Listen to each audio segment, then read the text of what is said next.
بسم الله الرحمن الرحيم. ألف لام را، تلك آيات الكتاب المبين. إنا أنزلناه قرآنا عربيا لعلكم تعقلون. نحن نقص عليك أحسن القصص بما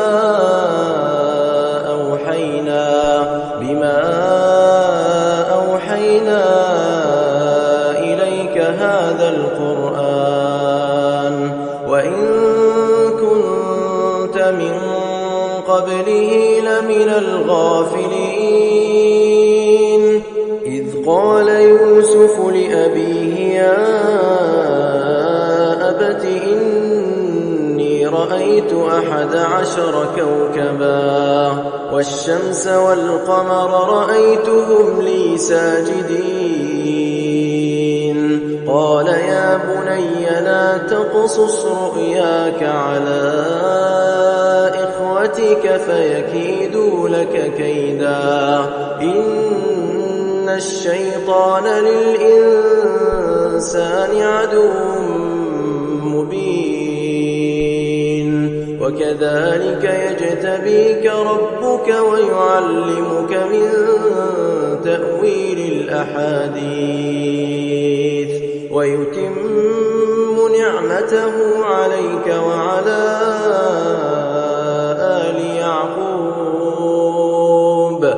كما أتمها على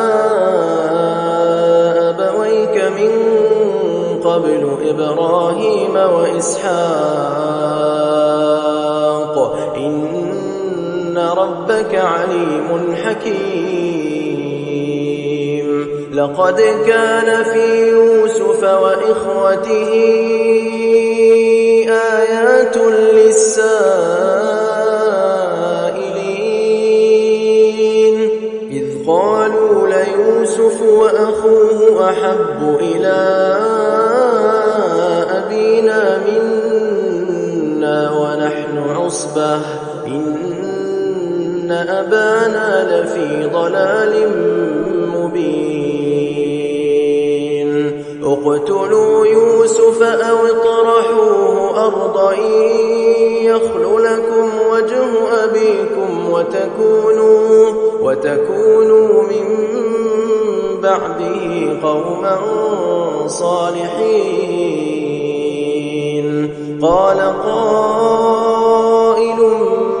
منهم لا تقتلوا يوسف وألقوه في غيابة الجب يلتقطه بعض السيارة إن كنتم فاعلين.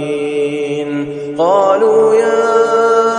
أبانا ما لك لا تأمنا على يوسف وإنا له لناصحون. أرسله معنا غدا يرتع ويلعب وإنا له لحافظون.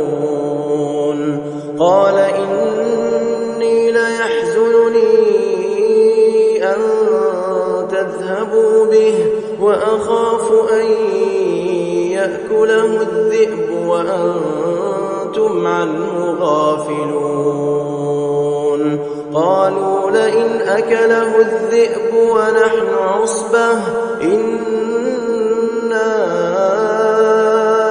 إذا لخاسرون. فلما ذهبوا به وأجمعوا أن يجعلوه في غيابة الجب وأوحينا إليه لتنبئنهم بأمرهم هذا وهم لا يشعرون. وجاءوا أباهم عشاء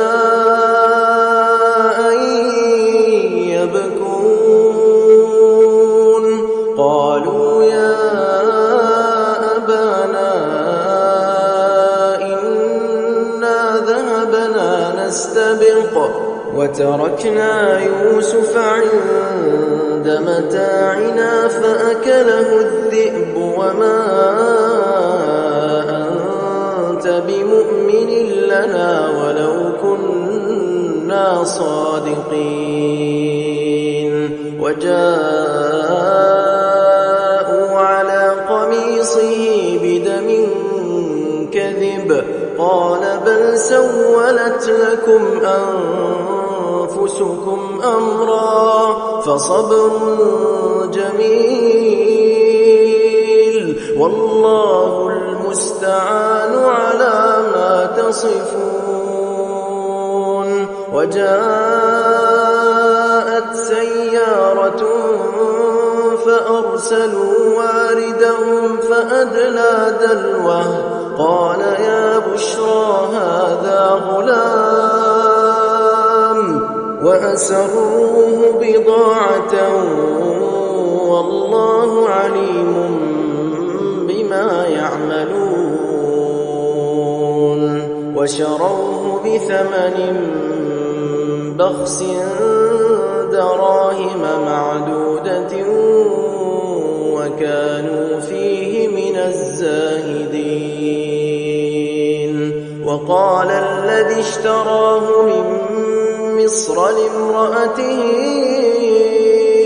أكرمي مثواه عسى أن ينفعنا أو نتخذه ولدا وكذلك مكنا ليوسف في الأرض ولنعلمه من تأويل الأحاديث والله غالب على أمره ولكن أكثر الناس لا يعلمون ولما بلغ أشده آتيناه حكما وعلما وكذلك نجزي المحسنين وراودته التي هو في بيتها عن نفسه وغلقت الأبواب وقالت هيت لك قال معاذ الله إنه ربي أحسن مثواي إنه لا يفلح الظالمون ولقد همت به وهم بها لولا أن رأى برهان ربه كذلك لنصرف عنه السوء والفحشاء إنه من عبادنا المخلصين واستبق الباب وقدت قميصه من دبر وألف يا سيدها لدى الباب قالت ما جزاء من أراد بأهلك سوءا إلا أن يسجن أو عذاب أليم قال هي راودتني عن نفسي وشهد شاهد من أهلها إن كان قميصه قد من قبل فصدقت وهو من الكاذبين وإن كان قميصه قد من دبر فكذبت وهو من الصادقين فلما رأى قميصه قد من دبر قال إنه من كيدكن إن كيدكن عظيم يوسف أعرض عن هذا واستغفري لذنبك إنك كنت من الخاطئين وقال نسوة في المدينة امرأة العزيز تراود فتاها عن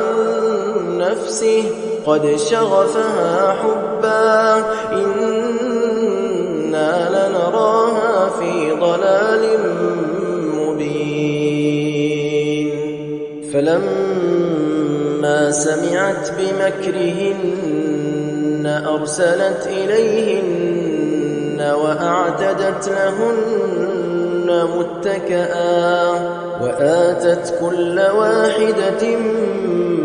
منهن سكينا وقالت اخرج عليهن فلما رأينه أكبرنه وقطعن أيديهن وقلن حاش لله ما هذا بشرا إن هذا إلا ملك كريم قالت فذلكن الذي لمتنني فيه ولقد راودته عن نفسه فاستعصم ولئن لم يفعل ما آمره ليسجنن وليكونا من الصاغرين قال رب السجن أحب إلي مما يدعونني إليه وإلا تصرف عني كيدهن أصب إليهن وأكن من الجاهلين فاستجاب له ربه فصرف عنه كيدهن إنه هو السميع العليم ثم بدا لهم من بعد ما رأوا الآيات ليسجننه حتى حين ودخل معه السجن فتيان قال أحدهما إني أراني أعصر خمرا وقال الآخر إني أراني أحمل فوق رأسي خبزا تأكل الطير منه نبئنا بتأويله إنا نراك من المحسنين قال لا يأتيكما طعام ترزقانه إلا نبأتكما بتأويله قبل أن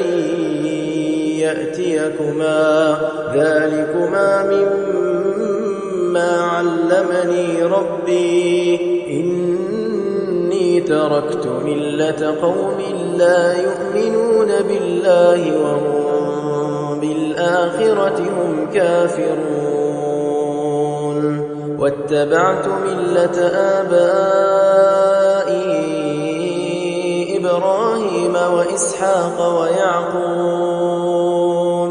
ما كان لنا أن نشرك بالله من شيء ذلك من فضل الله علينا وعلى الناس ولكن أكثر الناس لا يشكرون يا صاحبي السجن أأرباب متفرقون خير أم الله الواحد القهار ما تعبدون من دونه إلا أسماء سميتموها أنتم وآباؤكم ما أنزل الله بها من سلطان إن الحكم إلا لله أمر ألا تعبدوا إلا إياه ذلك الدين القيم ولكن أكثر الناس لا يعلمون يا صاحبي السجن أما أحدكما فيسقي ربه خمرا وأما الآخر فيصلب فتأكل الطير من رأسه قضي الأمر الذي فيه تستفتيان وقال للذي ظن أنه ناج منهما اذكرني عند ربك فأنساه الشيطان ذكر ربه فلبث في السجن بضع سنين وقال الملك إني أرى 7 بقرات سمان يأكلهن 7 عجاف و7 سنبلات خضر وأخر يابسات يا أيها الملأ أفتوني في رؤياي إن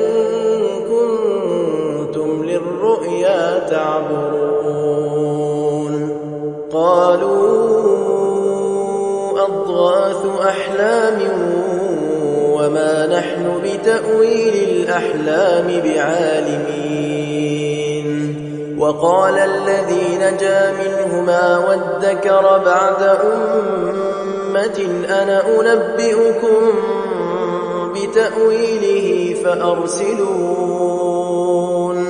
يوسف أيها الصديق أفتنا في 7 بقرات سمان يأكلهن 7 عجاف و7 سنبلات خضر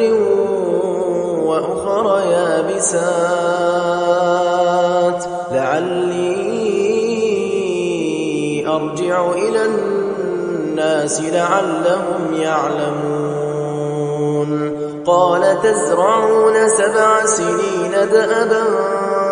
فما حصدتم فذروه في سنبله إلا قليلا مما تأكلون ثم يأتي من بعد ذلك 7 شداد يأكلن ما قدمتم لهن إلا قليلا مما تحصنون ثم يأتي من بعد ذلك عام فيه يغاث الناس وفيه يعصرون وقال الملك ائتوني به فلما جاءه الرسول قال ارجع إلى ربك فاسأله ما بال النسوة اللاتي قطعن أيديهن إن ربي بكيدهن عليم قال ما خطبكن إذ راوتن يوسف عن نفسه قلن حاش لله ما علمنا عليه من سوء قالت امرأة العزيز الآن حصحص الحق أنا راودته عن نفسه وإنه لمن الصادقين ذلك ليعلم أني لم أخنه بالغيب وأن الله لا يهدي كيد الخائنين.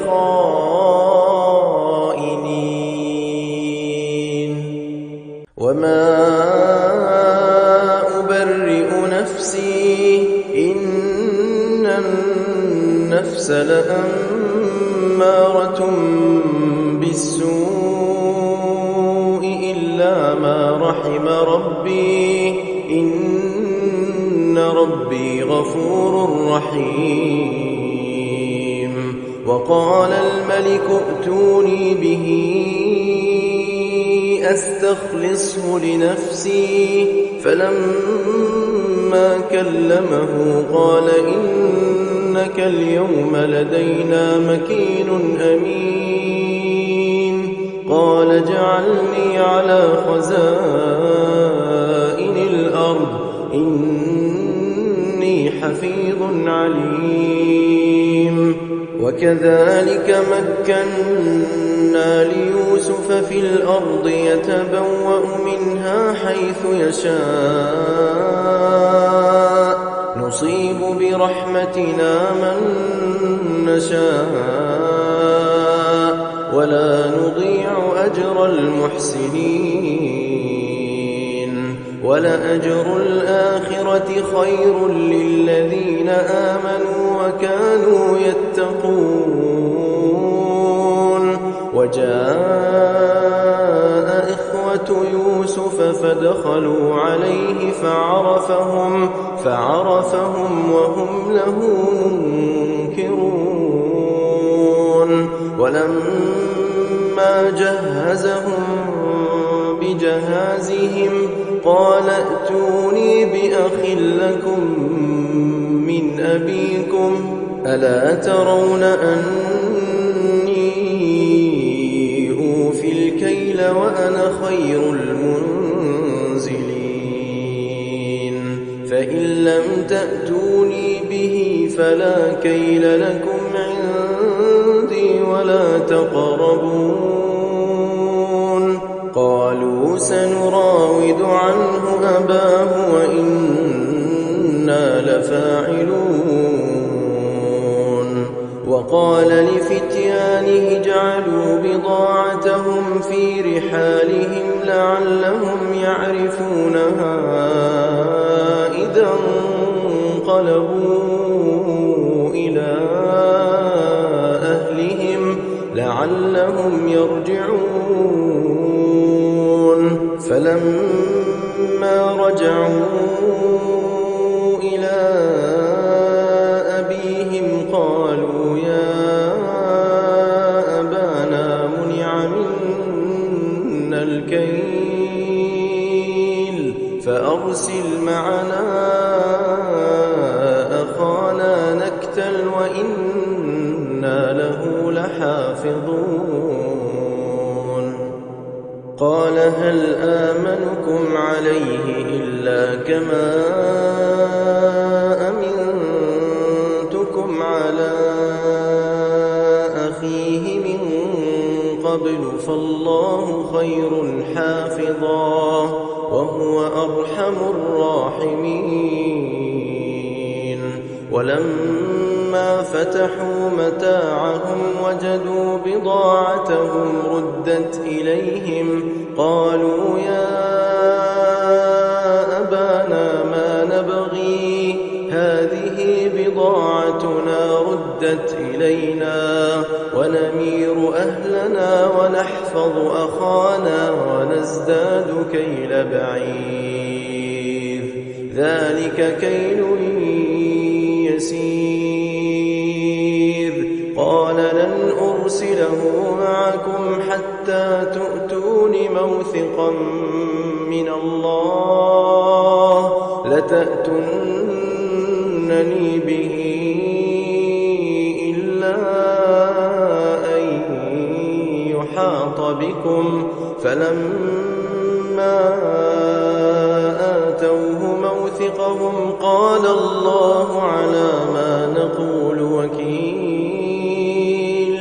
وقال يا بني لا تدخلوا من باب واحد وادخلوا من أبواب متفرقة وما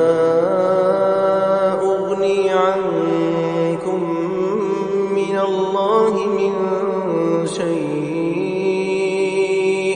إن الحكم إلا لله عليه توكلت وعليه فليتوكل المتوكلون ولما دخلوا من حيث أمرهم أبوهم ما كان يغني عنهم من الله من شيء إلا حاجة في نفس يعقوب قضاها وإنه لذو علم لما علمناه ولكن أكثر الناس لا يعلمون ولما دخلوا على يوسف آوى إليه أخاه قال إني أنا أخوك فلا تبتئس بما كانوا يعملون فلما جهزهم بجهازهم جعل السقاية في رحل أخيه ثم أذن مؤذن أيتها العير إنكم لسارقون قالوا وأقبلوا عليهم ماذا تفقدون قالوا نفقد صواع الملك ولمن جاء به حمل بعير وأنا به زعيم قالوا تالله لقد علمتم ما جئنا لنفسد في الأرض وما كنا سارقين قالوا فما جزاؤه إن كنتم كاذبين قالوا جزاؤه من وجد في رحله فهو جزاؤه كذلك نجزي الظالمين فبدأ بأوعيتهم قبل وعاء أخيه ثم استخرجها من وعاء أخيه كذلك كدنا ليوسف ما كان ليأخذ أخاه في دين الملك إلا أن يشاء الله نرفع درجات من نشاء وفوق كل ذي علم عليم قالوا إن يسرق فقد سرق أخ له من قبل فأسرها يوسف في نفسه ولم يبدها لهم قال أنتم شر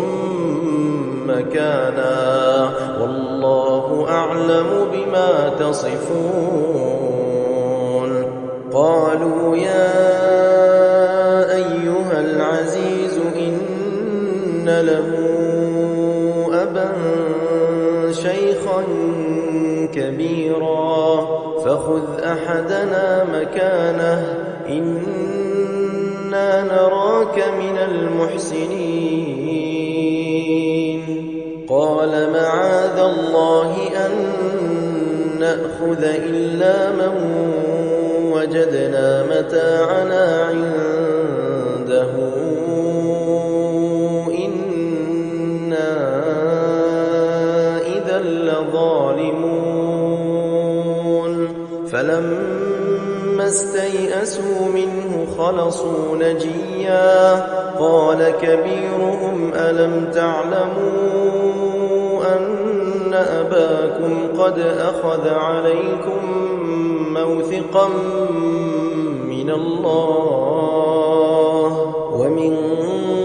قبل ما فرطتم في يوسف فلن أبرح الأرض حتى يأذن لي أبي أو يحكم الله لي وهو خير الحاكمين ارجعوا إلى أبيكم فقولوا يا أبانا إن ابنك سرق وما شهدنا إلا بما علمنا وما كنا للغيب حافظين واسأل القرية التي كنا فيها والعير التي أقبلنا فيها وإنا لصادقون قال بل سولت لكم أنفسكم أمرا فصبر جميل عسى الله أن يأتيني بهم جميعا إنه هو العليم الحكيم وتولى عنهم وقال يا أسفا على يوسف وابيضت عيناه من الحزن فهو كظيم قالوا تالله تفتأ تذكر يوسف حتى تكون حرضا أو تكون من الهالكين قال إنما أشكو بثي وحزني إلى الله وأعلم من الله ما لا تعلمون يا بني يذهبوا فتحسسوا من يوسف وأخيه ولا تيأسوا من روح الله إنه لا ييأس من روح الله إلا القوم الكافرون فلما دخلوا عليه قالوا يا أيها العزيز مسنا وأهلنا الضر وجئنا ببضاعة مزجاة فأوف لنا الكيل وتصدق علينا إن الله يجزي المتصدقين قال هل علمتم ما فعلتم بيوسف وأخيه إذ أنتم جاهلون قالوا أئنك لأنت يوسف قال أنا يوسف وهذا أخي قد من الله علينا إنه من يتق ويصبر فإن الله لا يضيع أجر المحسنين قالوا تالله لقد آثرك الله علينا وإن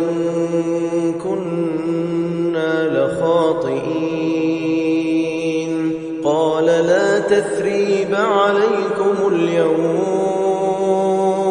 يغفر الله لكم وهو أرحم الراحمين اذهبوا بقميصي هذا فألقوه على وجه أبي يأت بصيرا وأتوني بأهلكم أجمعين ولما فصلت العير قال أبوهم إني لأجد ريح يوسف لولا أن تفندون قالوا تالله إنك لفي ضلالك القديم فلما أن جاء البشير ألقاه على وجهه فارتد بصيرا قال ألم أقل لكم إني أعلم من الله ما لا تعلمون قالوا يا أبانا استغفر لنا ذنوبنا إنا كنا خاطئين قال سوف أستغفر لكم ربي إنه هو الغفور الرحيم فلما دخلوا على يوسف آوى إليه أبويه وقال ادخلوا مصر إن شاء الله آمنين ورفع أبويه على العرش وخروا له سجدا وقال يا أبت هذا تأويل رؤياي من قبل قد جعلها ربي حقا وقد أحسن بي إذ أخرجني من السجن وجاء بكم من البدو من بعد أن نزغ الشيطان بيني وبين إخوتي إن ربي لطيف لما يشاء إنه هو العليم الحكيم رب قد آتيتني من الملك وعلمتني من تأويل الأحاديث فاطر السماوات والأرض أنت وليي في الدنيا والآخرة توفني مسلما وألحقني بالصالحين ذلك من أنباء الغيب نوحيه إليك وما كنت لديهم إذ أجمعوا أمرهم وهم يمكرون وما أكثر الناس ولو حرصت بمؤمنين وما تسألهم عليه من أجر إن هو إلا ذكر للعالمين وكأي من آية في السماوات والأرض يمرون عليها وهم عنها معرضون وما يؤمن أكثرهم بالله إلا وهم مشركون أفأمنوا أن تأتيهم غاشية من عذاب الله أو تأتيهم الساعة بغتة وهم لا يشعرون قل هذه سبيلي أدعو إلى الله على بصيرة أنا ومن اتبعني وسبحان الله وما أنا من المشركين وما أرسلنا من قبلك إلا رجالا نوحي إليهم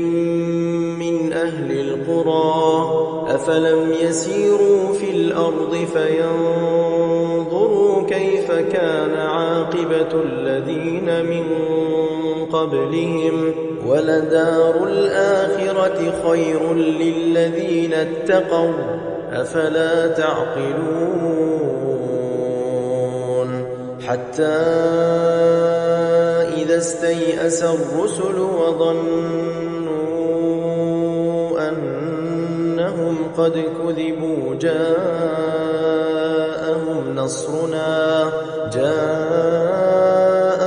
نصرنا فنجي من نشاء ولا يرد بأسنا عن القوم المجرمين لقد كان في قصصهم عبرة لأولي الألباب ما كان حديثا يفترى ولكن تصديق الذي بين يديه وتفصيل كل شيء وهدى ورحمة لقوم يؤمنون إنما المؤمنون الذين إذا ذكر الله وجلت قلوبهم